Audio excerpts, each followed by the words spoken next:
Hello, this is Ash Teeter here, hosting the Reading Between the Headlines news review.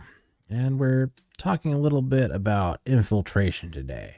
And we're starting out here with a older story on the Lost Coast populace. The city of Eureka infiltrated anarchist extremism and destructive policy.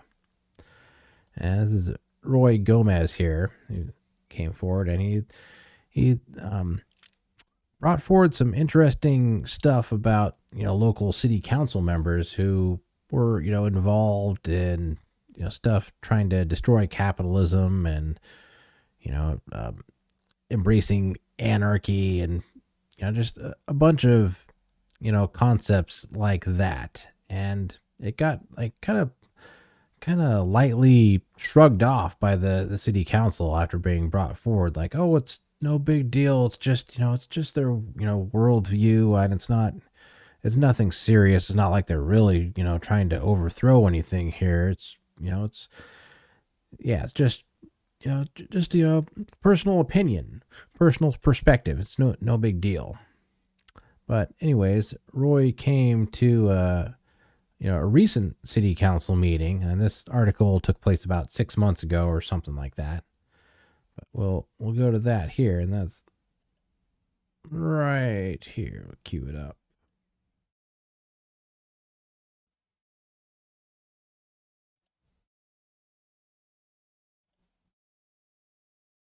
And truly represent the people of this city by demanding a ceasefire and a just peace by way of Thank you so Palestinian much for being liberation. here. We appreciate Thank you being here. Thank you. Hello, welcome. How's it going? Good. Hi, my name is Roy Gomez. I've been a business owner in the city of Eureka over 20 years, commercial property owner, employed hundreds of people here in the city of Eureka.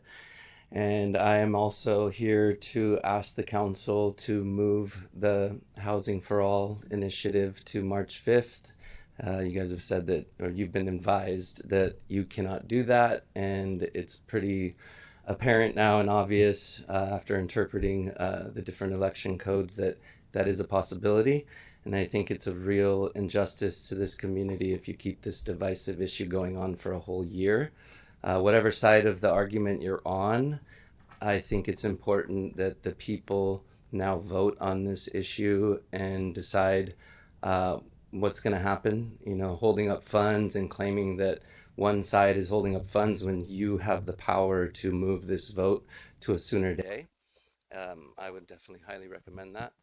I'm also here to announce another company that we've established in the city of Eureka, and I'd like to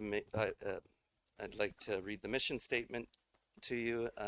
The name of the company is Citizens Reinforcing Democratic Values, CRDV for short.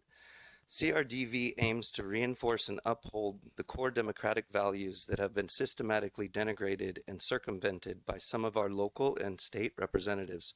Through education and recognition that these core democratic values are under attack on every level of government, we strive to find solutions with like-minded business owners, parents, educators, community members, and existing and inspiring politicians.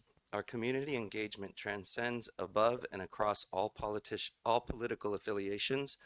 We will create a coalition and staff that will watch, examine, expose, and take action when needed against any elected and appointed official who unethically utilize their positions to help implement an undemocratic agenda using the very same democratic institutions and freedoms that their agenda aims to dismantle. Our grassroots nonprofit 501c3 organization will act locally and think globally to ensure that we meet these challenges from the ground up.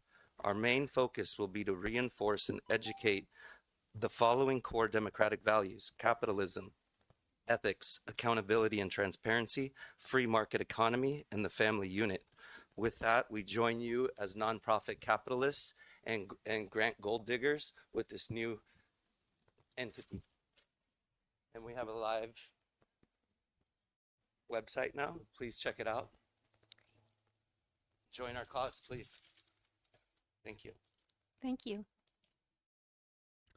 Yeah, so we'll take a little gander at Roy's website he was just talking about there. And it's great to see people, coming out to, do the grassroots things that need to be done, fighting against these kind of infiltrations that they notice. But yeah, the main things that he emphasized at the end was, let's see, our main focus will be to reinforce and educate on the following core democratic values: capitalism, ethics, accountability and transparency, free market economy, and the family unit. Things that have been kind of degraded in this this infiltration we talk about. On the institutional level, they just kind of wash over these things and focus on other things, and just personal things where teachers can step in, and claim more importance than parents in the family unit. But we also have the California Democrats divided on a Senate race candidates and over the Gaza war. It says none of the leading candidates, Reps Lee, Katie Porter, Adam Schiff, and tech executive Lexi Reese have reached the 60% threshold needed according to the results ratified today. Lee led with 41%, far more than a third place standing among Democrats in recent polls, while Schiff had 40% of delegate votes, and Porter received 16%. Said, our momentum is picking up speed, and tonight's vote is evidence that our movement is touching people across the Golden State, Lee said in a statement. The people want a tried and tested progressive with the record to prove it. I'm ready to deliver. But her show of support was overshadowed by hundreds of demonstrators, both inside and outside the convention hall, who chanted "Ceasefire now," waved Palestinian flags, and disrupted the proceedings. They drowned out the remarks of Schiff and Porter and shut down Reese's speech and compelled party officials to cancel all Saturday night events and step up security today. But yeah, it seems to be a thing across the country. So this is, the California at the state level, but the same thing happened, which we'll talk about later, at the national level. So it's all kind of interlinked there. And it's just this concept that people with this worldview, they see it's all right to act out violently to achieve a means. Just on one of the local representatives that Roy talked about earlier, said, he was aligned with Antifa in, seeking to dismantle the police or saying, but he justified it and that's just like a bargaining chip. You go to that extreme and then you back it off to, just, changing policy to where there's, where it's not, or there's less officers and you can just send people out, like psychologists out into the community to deal with violent people. But anyways, this is on Adam Schiff, who's, hopeful that he's going to be a representative here in California. He claimed his primary residence in Maryland and California. It says, for more than a decade, California Senate hopeful Representative Adam Schiff has claimed his primary residence as a 3,420 square foot home he owns in Maryland, according to a review of mortgage records. At the same time, Schiff has for years taken homeowners' tax exemptions on a much smaller 650 square foot condo he owns in Burbank, California, also claiming that home as his primary residence for a $7,000 reduction off the 1% property tax, amounting to roughly $70 in annual savings. Wow, only $70. He did not take an exemption on his home in Maryland. While Schiff has signed documents asserting both Maryland property and the significant smaller Burbank condo as his primary residences, tax records indicate that he paid his California property taxes in 2017 with a check featuring his Maryland address, the only year that he paid with a personal check. And the review of the past comments, pictures shared in public social media, and records indicating Schiff makes his full-time home in Maryland. So yeah, if he gets elected, I'm sure he's really got his heart in California here. It sounds like he's, nearly a full-timer. Yeah, exactly. Yep. I mean, how dare you, Schiff? How dare you? How dare you? Sneaky. Shifty Schiff. That's what they call him. But we also have a little clip here. I'm going to play what's going on over in Shasta County in Redding here. So we will switch over to full screen for that real quick.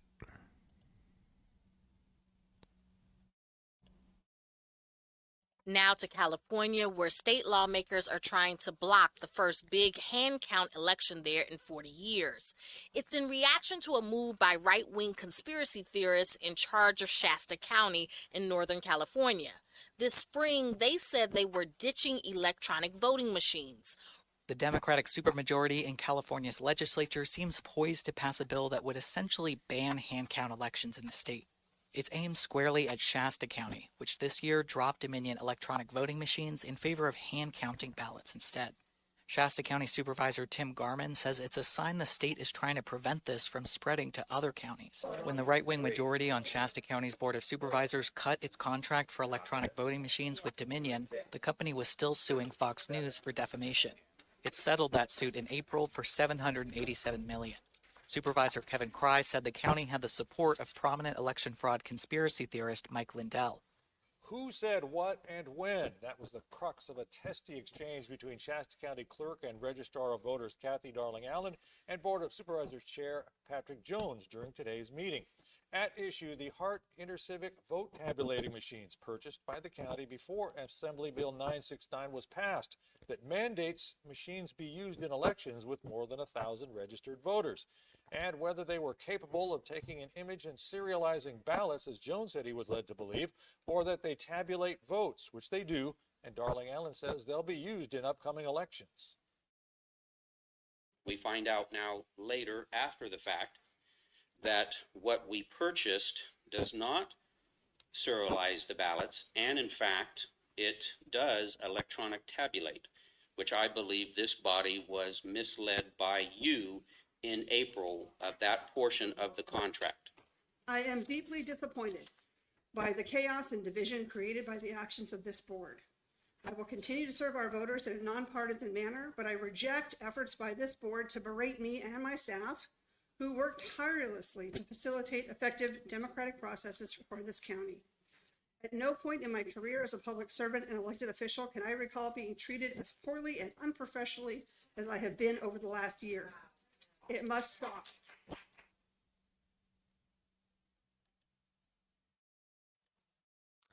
Yeah, but makes us wonder in Humboldt County here how our voting machines work. I don't have to run that by old Juan Pablo, see if our machines tabulate or if they serialize ballots. Do they keep track of them, or do they just count them? Are they connected to the internet? And good questions. I know we don't have Dominion machines. We're like one of the very few counties in California that does not use Dominion machines. But we also have another story here, and this is out of New York, and it's migrants getting free turkeys for Thanksgiving ahead of low-income New Yorkers. And the locals are not happy about this, not in the least bit. Let's see. Yeah, according to Fox 5 New York, New Yorkers living in public housing have seen some 8,000 migrants move into the neighborhood after having arrived from the United States-Mexico border and being released into the nation's interior. Already low-income New Yorkers are dealing with strained resources. The city's officials said they would offer $15 gift cards to those in public housing who have been forced to go without gas to cook for months. Yeah, that $15 gift card, that'll fix everything, won't it? But we're going to watch a little video of exactly how tense it is. In one neighborhood in Queens between NYCHA tenants and newly arrived migrants. Fox 5's Ashley Rodriguez shows us how tensions are growing with not enough food to go around. Why do we have to take the butt of everything? Okay, this community here is already suffering. The residents living in NYCHA's Queensbridge houses look forward to the mobile food pantries that show up weekly. But over the past year, they have witnessed 8,000 migrants move into their neighborhood, and they have also noticed the migrants are also starting to take their stuff. They was first online for the turkeys this morning. If they tell you to be there at 11 o'clock, you get there like 10:30, 10:45, but they already out there. The line is from over there to over here. Free food giveaways, especially during the holidays, have become a source of tension between longtime New Yorkers struggling to get by and newly arrived migrants who are using the system to survive. A month ago, one altercation got so heated between a resident and a migrant, someone ended up in the hospital. We would never turn anyone away for a meal, but there simply just is not enough for both NYCHA residents and the migrant shelter residents. Councilmember Julie Wan says she alerted the mayor to the growing tension in her community and was able to get $50,000 to increase the number of hot meals served inside NYCHA's. But she's concerned the mayor's new budget cuts will only put further stress on a community already living in scarcity. People are going hungry right now. People are frustrated with not having enough to eat, not having heat and hot water in their shelters or in their houses in NYCHA. And people want to make sure that they just have their basic needs met, like any human would anywhere. And that's what's causing the tension. And we're going to see what happens tomorrow. That's when the Reese family and Councilmember Wan are putting together a fall family feast equipped to serve 2,000 people.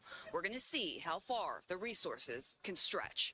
In Queens, Ashley Rodriguez, Fox 5 News.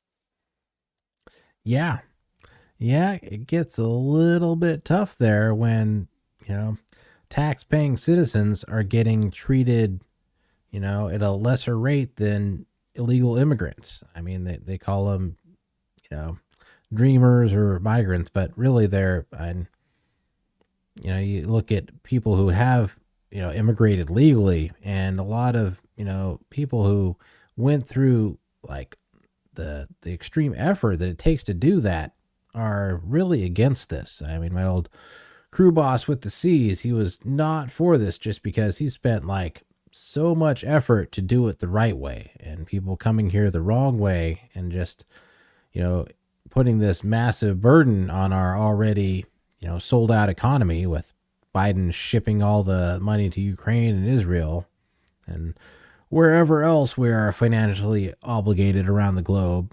It's kind of print and spend madness, and it's not going to take too much more to really break this dollar so they can start pushing their digital currency on people. But anyways, we've got this other story out of Chicago, I believe, and it says it's a sanctuary city. Chicago considers 80 square foot micro homes for migrants as mass immigration strains housing. So look at those little units. They kind of remind me of the concentration camps they had in Australia during COVID. But anyways, I got the little description here. It says, Inherit Homes has developed a prototype to provide an alternative to tents on sidewalks. I guess that might be nice in Frisco, and they did clean up for a day during the APEC thing. But anyways, and under viaducts that can be built fast in the Lawdale facility. Their new microhomes are 80 square feet and can house up to 6 people. How that's possible, I don't know. You look at that box, 6 people in there, that sounds ridiculous. The Inherit CEO, Tim Swanson, tells Axios they include a lofted bed over 5 feet in headspace and a composting toilet. If the city wanted these houses, Swanson said, it would take less than a month for production to ramp up, and they can produce several units per month. But yeah, I mean, look at how tiny those things are. But why not do this for the homeless we have here? I mean, yeah, we've got a big enough homeless problem. I mean, homeless veterans, I'm sure, they would appreciate shelter like that in these cold winters, but we're offering this, this to people who came here illegally. And not that they're, not people struggling, but when we have our own citizens and veterans out on the streets in the cold, why are we thinking of people who came across the border illegally first in this situation? And the people putting these, solutions and policies together, it goes right back to the infiltration, where they have this kind of deranged worldview of, of priorities. I mean, putting this, just like the signal behind me says, shine that virtue, the virtue signal, like, oh, this is the virtuous thing to do. We've got to do it for the migrants. But what about your neighbors? What are you doing for your neighbors when you're doing this for people who came here illegally? It's just terrible. But, it's reaching, even this black New York representative goes off. People are walking away from the Democratic plantation once and for all, she says. It's Representative Madeleine Brame. The illegals that are being pushed into these communities, sucking up the resources from the longtime residents that live there. All right, taxpayers, poor taxpayers, are now going to have to foot the bill for these people. And we can't even afford to pay our own rent, all right? Now we have PACs coming down to programs and different things that are going to cut directly into our community pay for illegals, all right? Is there a problem with that? There's a huge problem with that. And that minorities, they may be silent, as far as being vocal. But I believe in the 24 election, the next cycle, we're going to see an overwhelming amount of people that we haven't seen in the last 30 years come out to vote. So yeah, we got a little clip of her talking about this here. The pike that are going to affect the brown and black community, just like the illegals that are being pushed into these communities, sucking up the resources from the longtime residents that live there. All right, taxpayers. Poor taxpayers are now going to have to foot the bill for these people, and we can't even afford to pay our own rent. All right. Now we have tax coming down to programs and different things that are going to be cut directly from our community to pay for illegals. All right. There's a problem with that. There's a huge problem with it. And, minorities may be silent as far as being vocal, but I believe that, in 24, this new election, the next cycle, we're going to see a overwhelmingly amount of people that we have not seen in 30 years come out to vote. All right, people are being educated on the voter registration piece, how to change their party affiliation, question number 14 on their voter registration form, and people are walking away from the plantation of the Democratic Party once and for all. Aliza, the Democrats, as an independent voter, you probably see this, they target different groups. It doesn't look like the targeting of minorities, young voters, is working for them. Could you see yourself giving the Democrats a shot this election? I really am focused right now on the security of this country, and which I do think is tied directly to the security in Israel, the only democratic state in the Middle East. So for me, my issues, which are normally, abortion and rights and equality for everyone, right now I am a single issue voter. Yeah. So I will vote for whoever I think is the strongest on those subjects. Speaking of abortion, Stephanie, it looks like the Democrats are going to double down on that being the main issue. And they've gotten some great success from it in the past elections, especially the midterms. Do you think that issue alone is going to be enough for the Democrats to reelect Joe Biden? Look, if you ask me on a personal level how I vote on abortion, I am pro-choice 100% of the time. However, to me, it's a secondary issue right now. First, we have to make sure that America is around for the next 4 years and not turned into another country that's part of the Middle East. I mean, I'm serious. This is a real threat to democracy. We're seeing it unravel in front of our own eyes, and we're not doing anything to combat it. So I can wait and talk about abortion later, but I also want to point out that for the first time, abortion rights were reduced under President Biden. That was not under a Republican leader. So I think it's totally irrelevant who our president is if we're really talking about concretely when rights are altered. Such a good point. Mayor and Sergio, I only got about 30 seconds. If you had the opportunity to speak to the president, what would you tell him? I would tell him it's time to retire. Yeah. Sergio. Same thing, man. Just try to leave this a little bit better than the damage you've already done. Well, he said he was going to unify. Yeah. Just stop, Joe. I mean, I know you're trying and all, but... You're trying your best, but it never feels like enough. Yeah, it's enough, Joe. It's enough. But... Or is it, you know? Joe says... Or the White House says they denounced some Democrat protesters calling Biden Genocide Joe. We're not worried about nicknames and bumper stickers. I mean, it's First Amendment free speech the president focused on, making sure that he can continue to support Israel as they fight the terrible terrorist group Hamas, Kirby said. Kirby said that the term genocide has been misapplied, given that Hamas wants the extermination of Jews. People can say what they want on the sidewalk, and we respect that. That's the First Amendment. That's what it's about. But the word genocide is getting thrown around in a pretty inappropriate way by lots of different folks, he said. What Hamas wants, make no mistake about it, is genocide. They want to wipe Israel off the map. They said so publicly on more than one occasion. In fact, just recently, and they've said they're not going to stop, he added. Yeah, he warned that terrorists would continue to commit atrocities like October 7th. And we very well may see that across, America here, as there's many unvetted, unchecked individuals coming across our southern border and possibly our northern border too, because who looks to the north to Canada? We're not even thinking about that.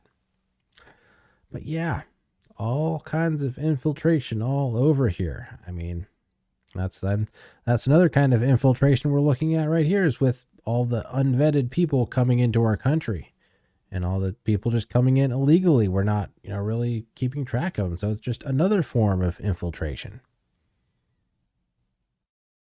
Here's a little Joe Biden clip to listen to.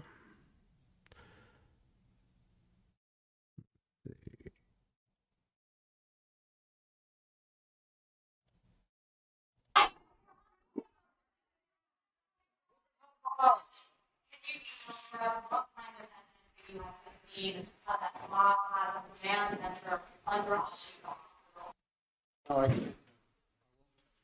feel absolutely confident based on what you know? Yes. Yes. And Mr. President, after today, would you still prefer to presidency as the clearance the term that we used earlier this year? Well, look, he is. I mean, he's a dictator in the sense that he is the guy who runs the country that is running this country that is based on a form of government totally different than ours. Anyway, it makes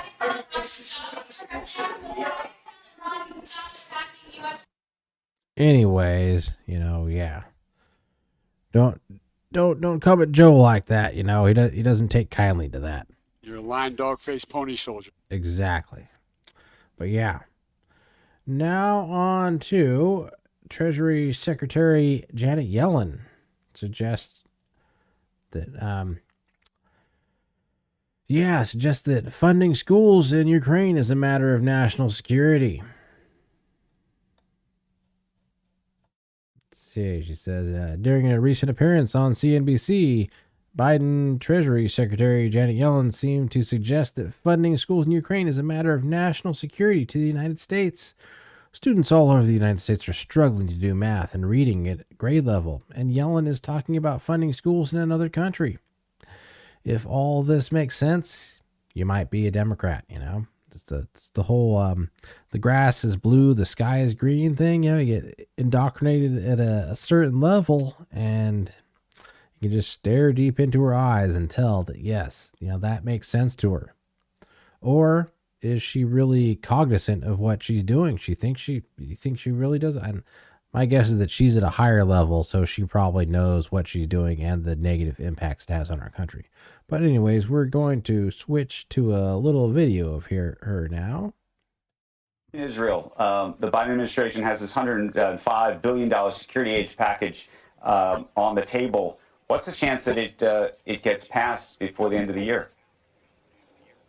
Well, it's a critical priority for the president and critical to the national security of our country.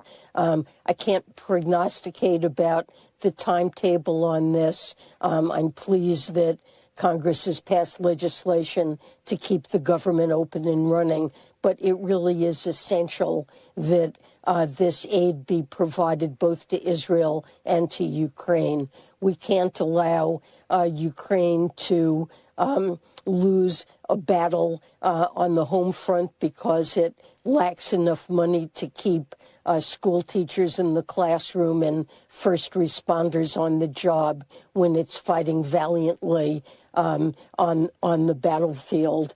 So Ukraine is utterly dependent on this aid. We need to join others. Our European friends are have provided 50 billion euro of aid to Ukraine over the next 4 years. The IMF has provided over 15 billion. They need us to do our part for this to hold together as a package. And of course, Israel urgently needs aid as well. And this aid is critical to the national security of America.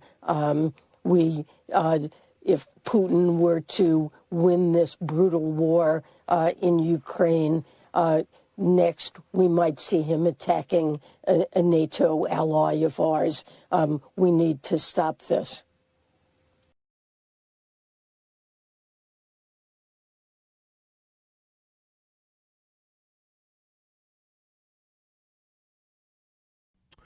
Okay, so yeah, is it really just such an emergency that we can barely afford stuff in our own country without going massively into debt here? And yeah, we've got to fund Ukraine's schools to the tune of billions of dollars and fund all these other wars. It's kind of ridiculous, just kind of out there. But another infiltrator, this is time in the financial sector, just telling us what we got to do with the money, but we don't even have, that we got to print more of to achieve these whimsical goals that she speaks of. And here we go with the Marxist Governor Hochul announcing in New York's Ministry of Truth, kind of like we talked about last time with California. It's an initiative for K through 12 students to combat conspiracy theories, misinformation, disinformation, and online hate. So yeah, they're going to do pretty much the same thing, put programs in the schools to try to train them about, what kind of media is trustworthy. You can only trust these certain corporate news pundits, and everything else is just a big trick, a big bag of lies. Got to trust these corporations here. But yeah, it says Marxist Democrat Governor Kathy Hochul of New York has ramped up an effort to combat online hate speech. Criticized as a state-sponsored Ministry of Truth, an uncomfortable echo of Orwell's dystopian surveillance apparatus, where the government controls and manipulates information.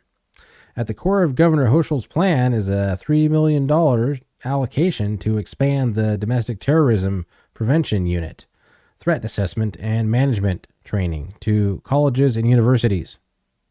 I'm announcing $3 million in additional investment to ensure that every single college campus now has these in their state of New York. So let's be clear. These teams are working to identify violent threats. They are not working on your Instagram sunset posts or your tweets about your favorite football team. They are not here to penalize anyone for your political views, said Hochul during a press conference. They're a simple goal: to find out what's driving hateful behavior and intervene early before harm is done, and give people who are being radicalized online an off-ramp. They work with mental health professionals, establish reporting systems so classmates and others can raise red flags, and train adults to know how to spot the warning signs. Yeah, sounds kind of creepy to me. I don't know about you there. But yeah. But then we also have, moving on to the voter stuff we were talking about earlier. This is a judge issues a huge decision on the Georgia voting machines. It says Judge Amy Totenberg has issued a decision concerning concurring that there is sufficient reason to believe that the electronic voting machines used by the state of Georgia have substantial flaws. The district court judge found that there is sufficient cause to believe that there may be cybersecurity deficiencies that have unconstitutionally burdened the plaintiff's First and 14th Amendment rights and capacity to case effective votes that are accurately counted. Totenberg scheduled a bench trial for January 9th, 2024, which entails the absence of a jury. Nevertheless, she acknowledged that the compromise might be possible if the state's legislature were to take action. The court cannot wave a magic wand in this case and address the varied challenges to our democracy and election system in recent years, including those presented in this case, she wrote. But reasonable and timely discussions and compromise in this case, coupled with prompt, informed legislative action, might certainly make a difference that benefits the parties and the public. Critically, the court denied that criticism of the security flaws of Georgia's voting machines are based purely on conspiracy theories. The court notes that the record evidence does not suggest that the plaintiffs are conspiracy theorists of any variety. Indeed, they are some of the nation's leading cybersecurity experts and computer scientists, and have provided testimony and affidavits on behalf of the plaintiffs' case in the long course of litigation. That's what the judge's footnote remarked.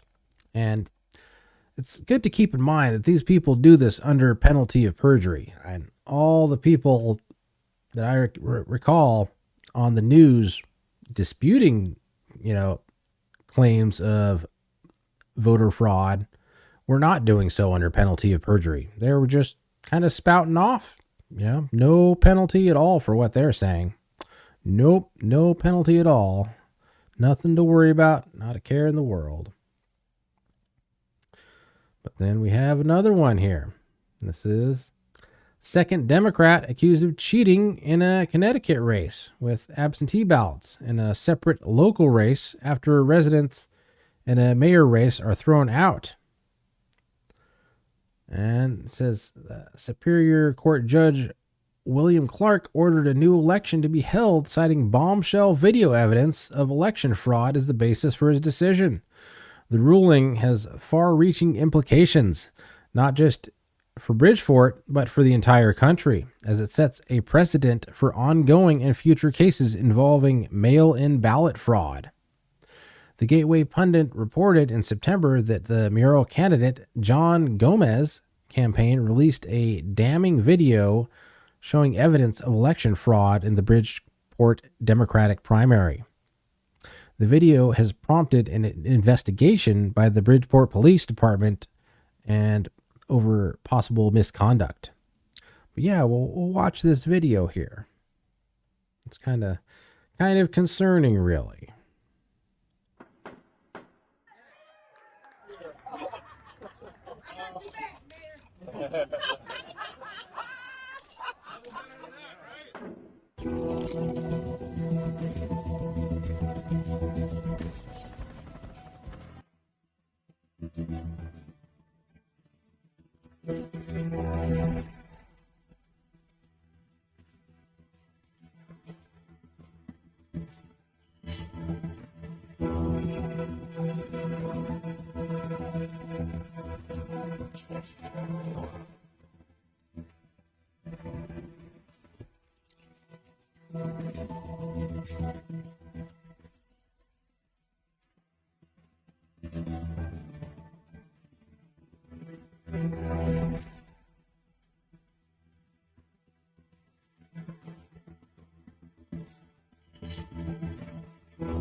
Yeah, and this is the exact same kind of stuff that you could see if you watch the 2000 Mules movie. So if you didn't do that, I encourage you to go back and watch that, because yeah, it's just pretty bad. Kind of like Corn Pop, you know? Corn Pop was a bad dude. Corn Pop was a bad dude. Yeah. Maybe he was a ballot mule. I don't know. Anyways, then we go on to Muskegon voter fraud. Voter interrogation of GBI strategist official released. Verifies prior Gateway pundit reporting and indicts Michigan AG Dana Nessel. Yeah. So let's see. We have Miller is a researcher and a local businessman who is motivated to get more involved after the 2020 election. Miller has been sending out FOIAs to document voter fraud and especially to better document stories published by the Gateway pundit. Miller has also posted a full, an hour, 40-minute video from the GBI interview here. Miller exclusively told Gateway pundit that he has been slowly, independently documenting the 2020 voter fraud across the country and slowly saves up enough money to finance the next batch of documents requested.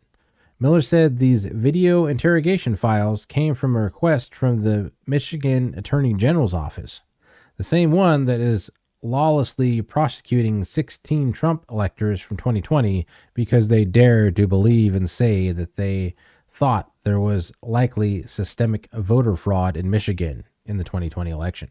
But yeah, we will watch this little interrogation video here. How long is it that you've worked for GBI? Who owns GBI Strategies? Jessica's from Brooklyn. My mother was from Detroit. And Manat's from Miami, and Gary's from Nashville. I think he's from Tennessee. So Gary Bell's the owner. Correct. I was compliant. That was my role.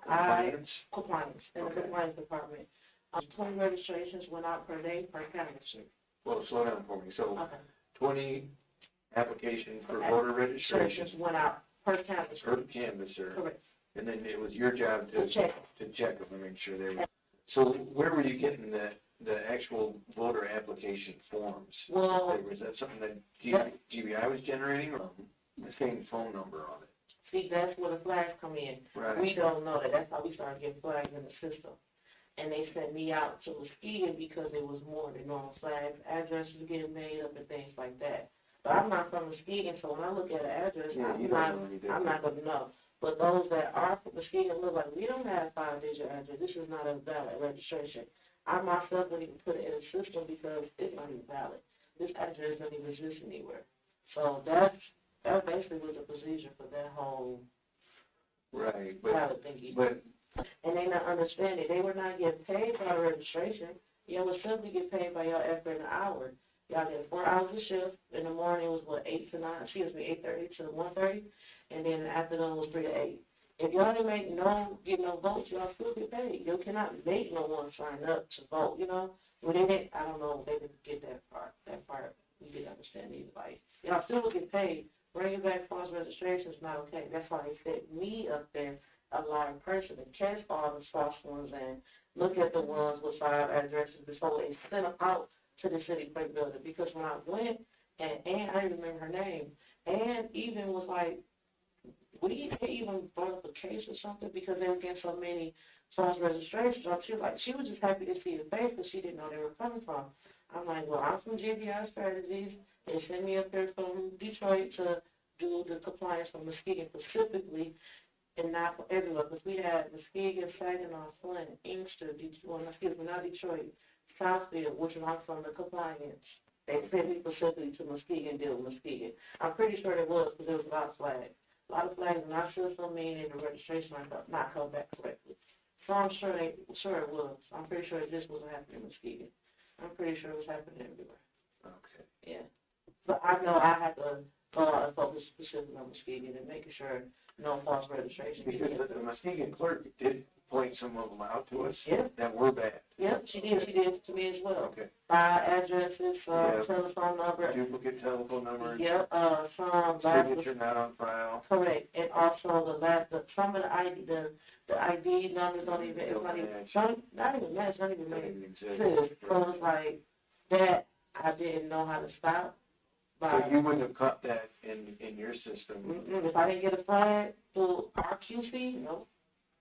So your QC, it doesn't necessarily have the previous registrations. There we go. Yep. So the city clerk, the actual city clerk, like, hey, this is not. Yeah. What they have on file with that person. Absolutely. So that's where a red flag came in, which makes sense. And all you're looking for is it signed, is it dated, is it?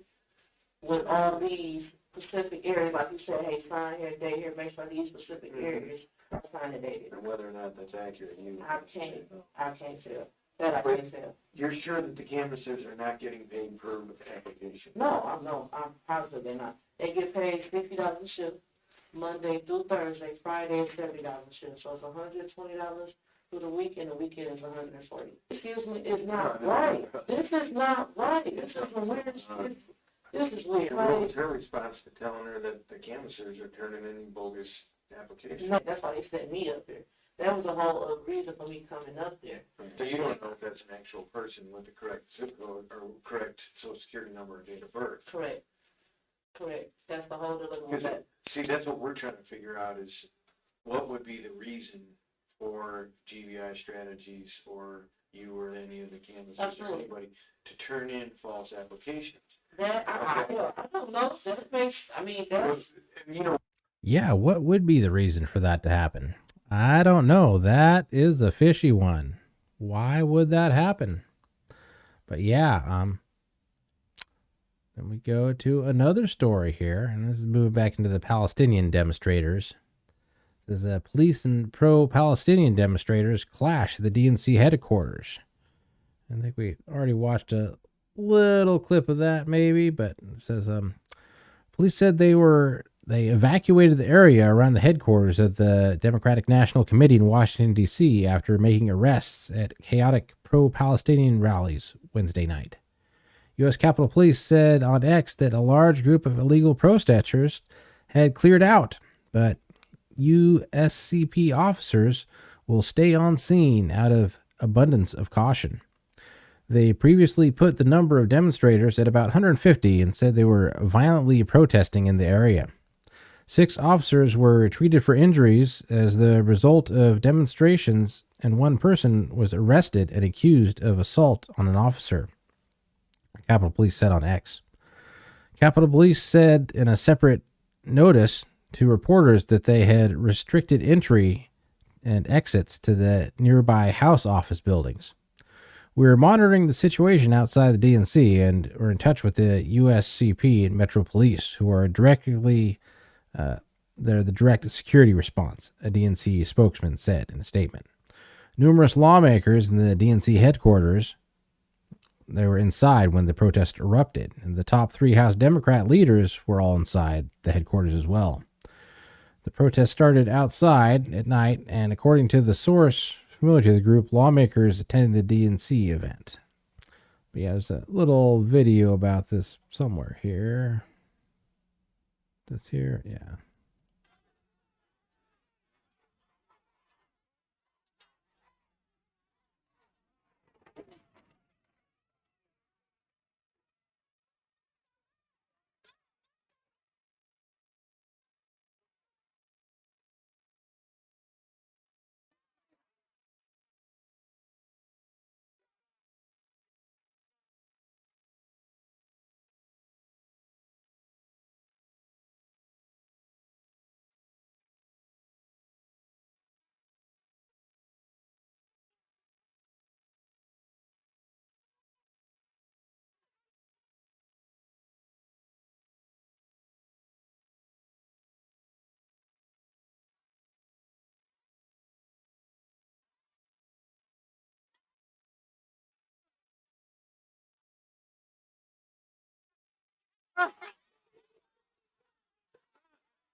Now that it appears that the Israeli government has ratified this decision, we are now waiting for an official announcement from Qatar. Qatar, of course, is. But yeah, it seemed like a mostly peaceful protest right there, huh? I mean, yeah. But we look at that compared to, how the same Capitol Police handled the January 6th insurrection. And so we're going to watch a couple of clips here, and it talks about how there's this is Representative Clay Higgins questions FBI Ray in relation to the filing of ghost buses, where the FBI informants are being brought into the Capitol on January 6th. It just so happens, there's a video of someone talking about seeing these ghost buses where, FBI informants or operatives were being shipped in to participate in the J6 event. But yeah, we'll take a little gander at that video here. Let me see. Is it communicating with his FBI handler while people were entering the U.S. Capitol? Can you confirm that the FBI had that sort of engagement with your own agents embedded into the crowd on January 6th? If you are asking whether the violence at the Capitol on January 6th was part of some operation orchestrated by FBI sources and or agents, the answer is emphatically You're saying no? No. You're saying no? Not Okay. violence orchestrated by FBI sources or agents. Are you familiar with you know what a ghost vehicle is? Director of the FBI certainly should. You know what a ghost bus is? A ghost bus? Ghost bus. I'm not sure I've used that term before. Okay. It's pretty common in law enforcement. It's a vehicle that's used for secret purposes. It's painted over. These two buses in the middle here, they were the first to arrive at Union Station on January 6th, 0500. I have all this evidence. I'm showing you a tip of this iceberg. Mr. Chairman. These two buses are painted completely white. Point of order. Point of order. Sure. Just run over the time. I understand, but you'll recall that Ms. Jackson Lee's been allowed to go 2 minutes before. I've been very fair in letting people finish their questioning throughout my tenure as chairman, and I'll continue to be fair on that regard. But I will make a note to the members, if you could stay as close within your time as possible. We have a lot of people that want to ask these gentlemen questions. So with that, the gentleman yields. But your point, I've been very fair in this, Mr. Ivey, with everybody on this side of the aisle just as much. I don't think I accuse you of being unfair, Mr. Chairman. You're making a point. Okay, thank you. I now recognize Mr. May I close this statement, Mr. No, I think your time is expired. Mr. I note that other members across the aisle have been granted time, and I object to my question being closed. This is a very significant hearing, Mr. Chairman, and these buses are nefarious in nature and were filled with FBI informants dressed as Trump supporters and deployed onto our Capitol on January 6th. Your day is coming, Mr. Mr. Ray. Mr. Higgins. I now recognize.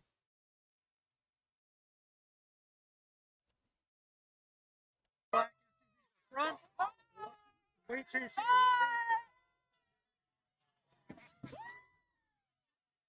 unmarked state trooper vehicle, 2 black SUVs. There's 3 state trooper vehicles escorted 4 Antifa shuttle buses right here front center. Yeah, so this guy right here is describing the ghost buses that the previous gentleman was talking about. There's 3 up front, 2 in the back. They escorted right here, waited for them to get off their buses, and they had the state troopers unloaded and took their positions. Watch. There's that guy. He had his lights on. They were coming, and then there's the ones up front too. They escorted, and each one of those buses are labeled. All paid charter buses. Look at that, bro.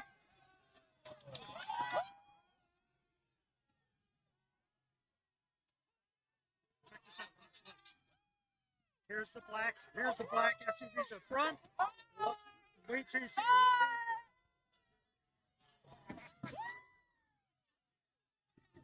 Wow.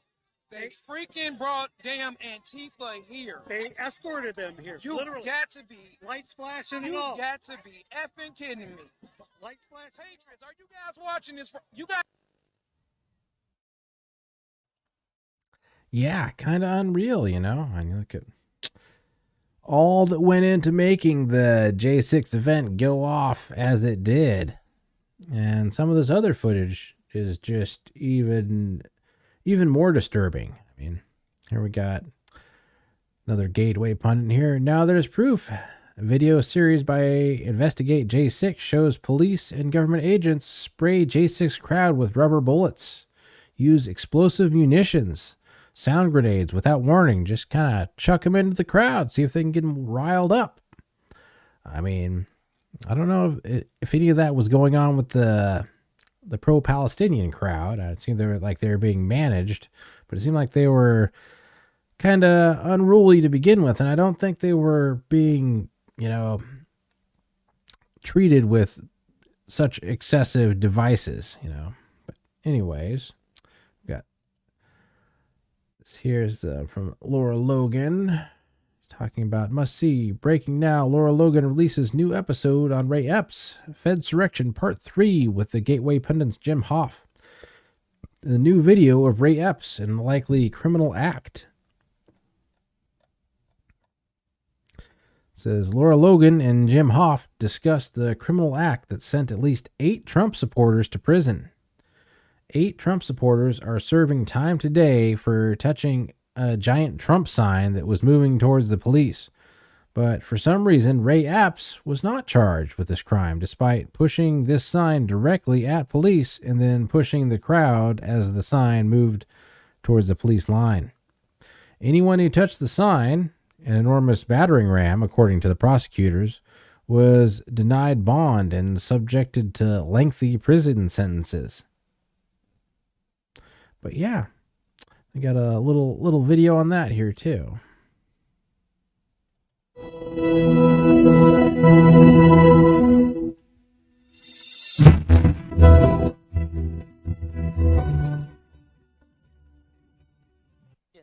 Then kidnappers. And in April 1991, according to senior counterterrorism expert J.M. Berger, agents posed as members of an invented racist militia group called the Veterans Aryan Movement, whose cover story was that they robbed armored cars to buy weapons and support their extremist ideology. But it's not just the right.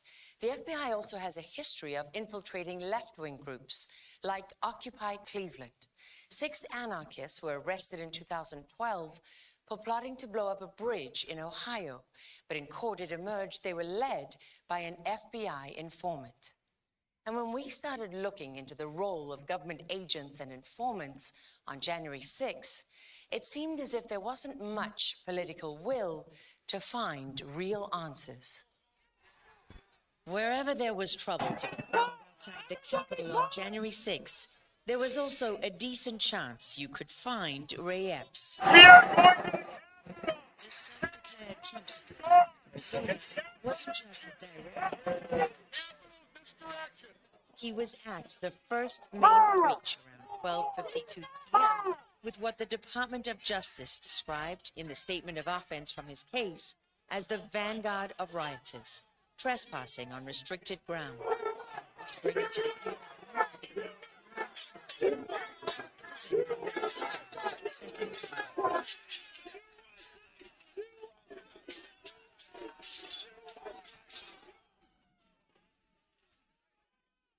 Then Epps joined the flood of rioters who stormed through the downed barricades and breached the first line of defense, according to the DOJ. A short way down the path, When rioters took down more barricades, the DOJ said Epps continued to penetrate the restricted grounds and headed for the West Plaza, also a restricted area. Thanks to his tall frame and red hat, you can make him out amidst the crowd at these barriers, where he is once again in the first group to break through and get past the police. After that, he's seen all along the defensive police line, walking up and down and here and there, part commander, part peacemaker. Get up here. I can keep them out the steps. Is that okay? As noted by the media, the DOJ, and the January 6th committee, who have all come to the defense of Ray Epps. And there's one thing that hasn't come up as much in interviews or under oath. We have video of Ray Epps holding up this huge MAGA sign, steel MAGA sign, and he's actually helping push it. Some of the men who were touching that sign, they're in prison today. Jim Hoft runs the Gateway Pundit, an online news site that's been a thorn in the side of progressives and establishment censors ever since he started blogging some 20 years ago, when the internet was still fairly new. Few have devoted as much time to covering January 6 as Hoft and his team of reporters, who've published well over 1,000 stories in 2.5 years. He told us they were one of the first to report on the possibility, still unconfirmed, that Ray Epps may be an informant. A couple of these guys touched it because it went over their head and they didn't want to get hit in the head. It got pushed at police. No police officer was injured, but these... Yeah, it's kind of concerning the difference in treatment between people here. I mean, Ray Epps kind of seems very suspect of being a, FBI informant. That is for sure. But yeah, it's, infiltrators. That's all we got to say. Infiltrators making this judgment that, that guy's he's good to go. We got infiltrators in the Justice Department, but maybe they know what they're doing. I don't know. But anyways, we've got the new president of Argentina, Javier Milei. In his own words, he considers Pope Francis a filthy leftist. He says that redistributing wealth is a violent act. He's called climate change a lie of socialism. His governing philosophy is that you can't give the shit leftists an inch. He pledges to end the Central Bank of Argentina. His view on China is that he doesn't cut deals with communists. His views on abortion is when you construct on the basis of an incorrect moral principle, the result is filth. How can being able to kill other human beings be a right gained? As a liberal, I believe the unrestricted right of life is based on the defense of life, liberty, and property. I defend life. Biology says that life begins with conception. On other politicians, Mickey Mouse is the aspiration of every Argentine politician because he is a disgusting rodent who no one loves. So yeah, interesting turn of events in Argentina. And we'll see here. And Donald Trump endorses and congratulates him. So Donald Trump congratulates Javier Milei. Make Argentina great again, he says. A very special congratulations to Javier Milei on a great race for president in Argentina, Trump said in his video message to the president-elect. The whole world was watching, and I'm very proud of you. You will turn your country around and truly make Argentina great again. Congratulations. Milei has for years been supportive of Trump's policies in the United States, particularly defending his economic policies as a pure form of classical liberalism or libertarianism. The pro-corporatist sectors of the libertarian movement promote. In a radio appearance in 2018, Milei asserts that the Argentine politicians hate Trump because he lowers taxes and the economy grows and the national debt shrinks. yeah, horrible things. I can't have that. We'll play a little clip of, and just look at that crowd, with Javier there. Reapareció como todo Javier Milei. Realmente movilizó muchísima gente en esa provincia. Hubo palos para todos lados, ¿no? Porque hubo palos para los demócratas, sobre todo. Acá lo vamos entrando, como siempre, con su canción de la renga, ¿no? Con la canción de la renga, que la renga no quiere que Milei use en sus actos, pero Milei la usa igual. El león, ahí lo vemos a Javier Milei con, la verdad, muchísima gente yendo al acto, a diferencia de lo que había pasado en aquel fallido acto del Porvenir a mitad de año, cuando no fue casi nadie al primer desembarco de Milei en la provincia de Buenos Aires. Bueno, el interior viene moviendo mucha gente, viene yendo mucha gente a verlo, en este caso en Tucumán. Algunos puntos polémicos de Milei. Bueno, en primer lugar, apoyó a Trump y a Bolsonaro, y a los modelos de Trump y Bolsonaro. Esto fue en la previa de la elección brasileña, algo lógico dentro del discurso de Javier Milei. Lo muy cuestionable de Javier Milei es que otra vez volvió a poner en discusión la cantidad de desaparecidos que hay en el país, o que hubo en el país en la época de la dictadura. También que se mostró cerca de Bussi, el hijo del ex gobernador de Tucumán, precisamente en la dictadura y también en periodo de democracia. Pero bueno, un Milei que ha recuperado. But yeah, there we go.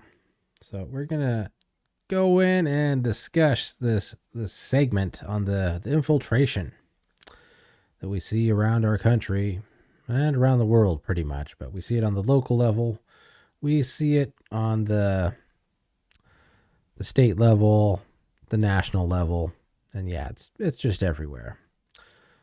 So yeah, let's go in and talk about that there.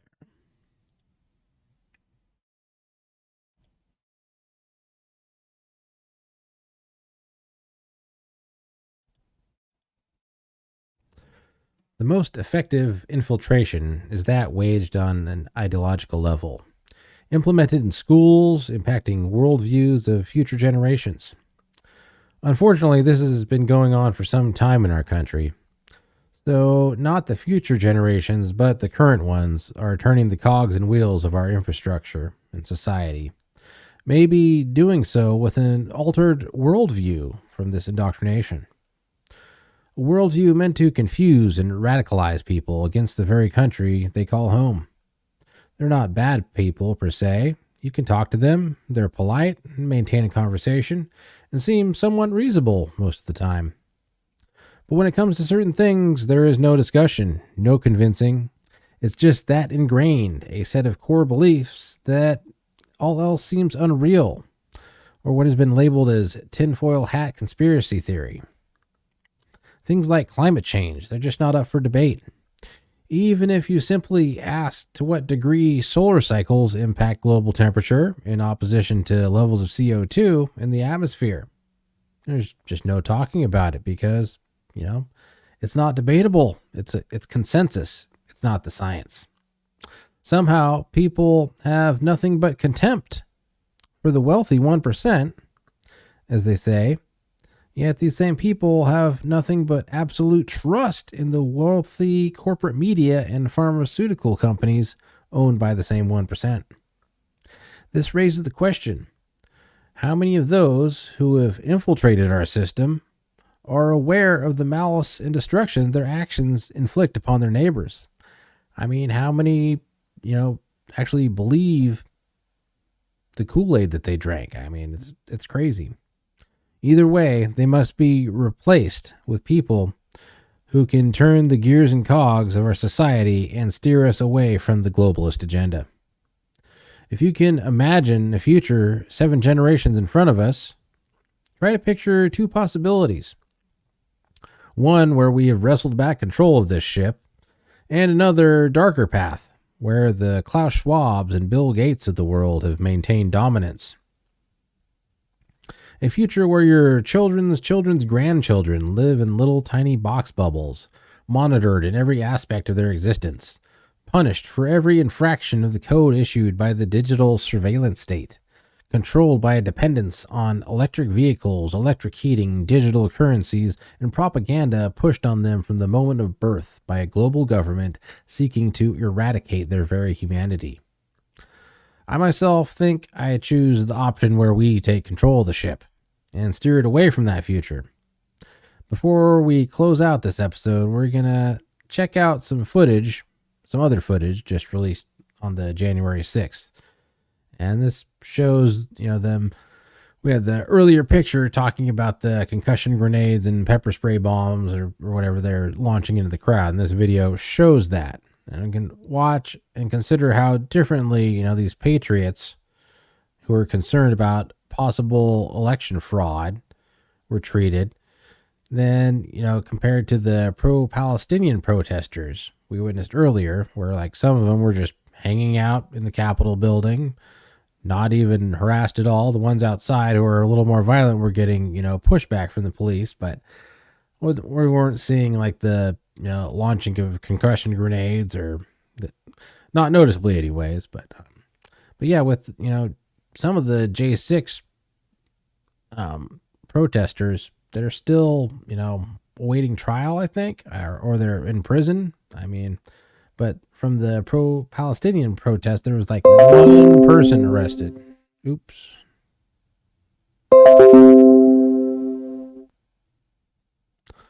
Yeah, there was one person arrested. So anyways, we're going to go and check out that footage here.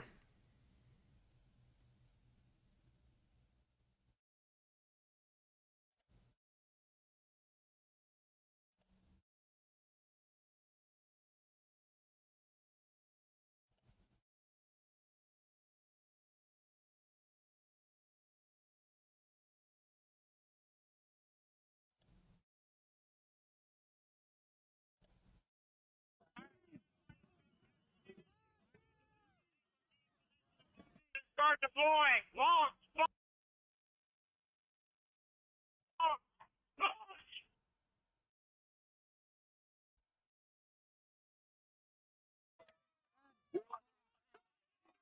Walk up to the front of the fucking line. Come here. Okay, so show those cops so they just get.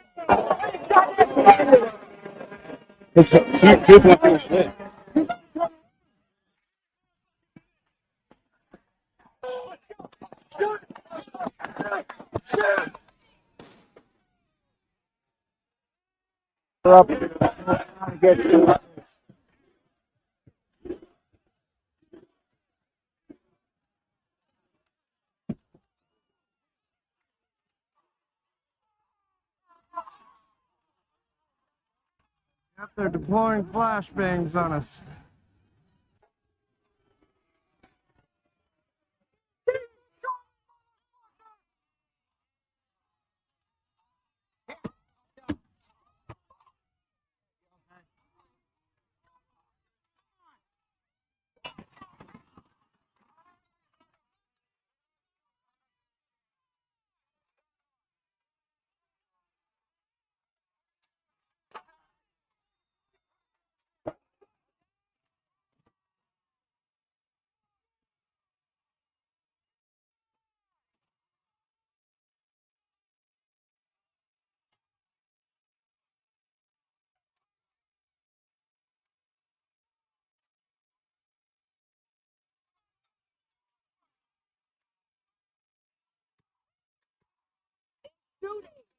Into their own people.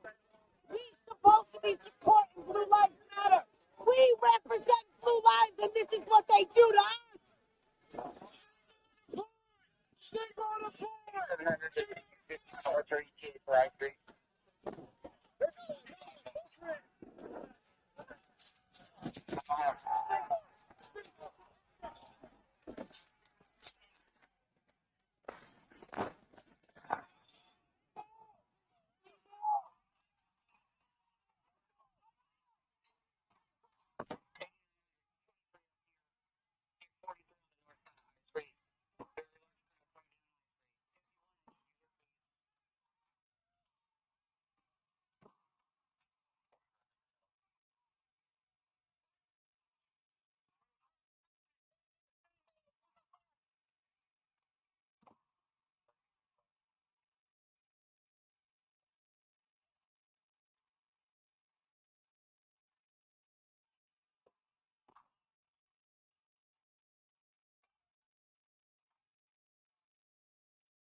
Of these 44,000 hours of videos, I can attest there were acts of violence. There were acts of terrible violence that day. Even from what I had seen with my own eyes and through the media, I've seen acts of violence against police officers that I had not seen before. And it was brutal and it was ugly. And our officers on the line did what they needed to do at the time.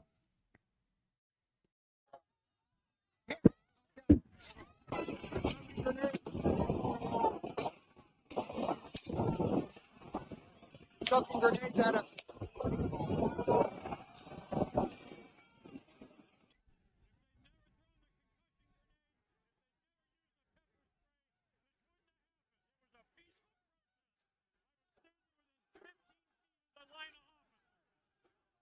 Started firing at us before anybody did anything to them. We were not rushing them. There was no advance on them. They just started throwing concussion grenades and pepper spray.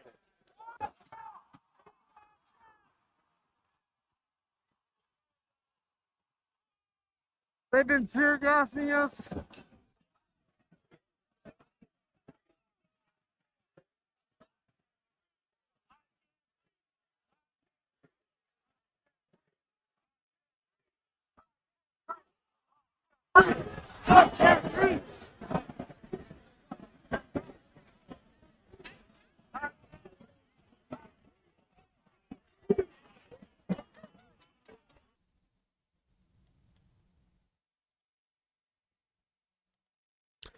Yeah, it is pretty disturbing, and there's so much footage to watch there that, I mean, you really have to watch a lot of it to get true perspective, or you know, or if you were actually there, you'd know. But I'm just trying to watch just some of it and really get a feel for what happened there. It's just